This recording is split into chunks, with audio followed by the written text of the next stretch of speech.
গাজলে উপভোক্তাদের পাশে দাঁড়াতে এবারও যথেষ্ট উদ্যোগ গ্রহণ করল কৃষি দপ্তর ও সোইল সার্ভে। সোমবার কৃষি দপ্তরের সহযোগিতায় একাধিক সুযোগ সুবিধা প্রদান করা হয়। এদিন 212 জন উপভোক্তাকে পোল্ট্রি ফিড 100 কেজি করে দেওয়া হয়। খাদ্য এবং পানীয়কারী, ঔষধ এবং পুস্তিকা তাদের হাতে তুলে দেওয়া হয়। তাদের বাড়ি দেউতলা গ্রাম পঞ্চায়েতের খলম্বা, ভরদিঘি, দুয়াশ একাধিক পাড়ায়। এর আগে শুক্রবার করকজ গ্রাম পঞ্চায়েতের উত্তর মাহিনগর, বাচাহার, হোসেনপুর, ইচার একই কর্মসূচি গ্রহণ করা হয়েছিল। প্রকল্পে rainfed area development climate change এই প্রকল্পে আমরা এই আজকে মুরগি বিতরণ করছি। এটার মেন থিম হচ্ছে ইন্টিগ্রেটেড ফার্মিং সিস্টেম। আমাদের এগ্রিকালচার দপ্তরে ভূমি সংরক্ষণ শাখা থেকে আমরা দিচ্ছি।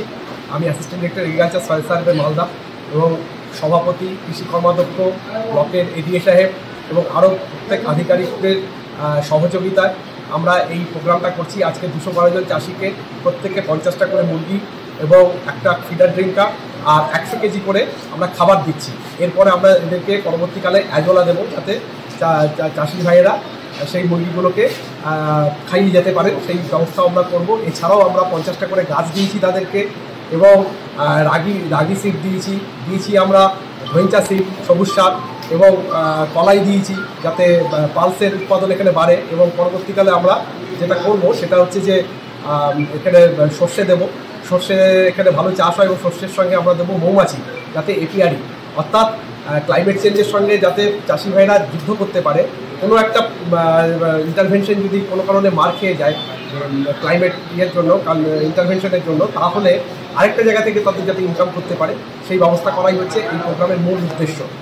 মুরগি চাষ থেকে শুরু করে, মৌমাছি চাষ থেকে শুরু করে, তার জন্য যা যাবতীয় দেওয়া দরকার প্রতিটা বেনিফিশিয়ারিকে আজকে আমাদের 50টা করে মুরগি এবং তার সাথে খাবার এবং এর সঙ্গে যা যাবতীয় সরঞ্জাম দরকার আমাদের কৃষি বিভাগ দিচ্ছে।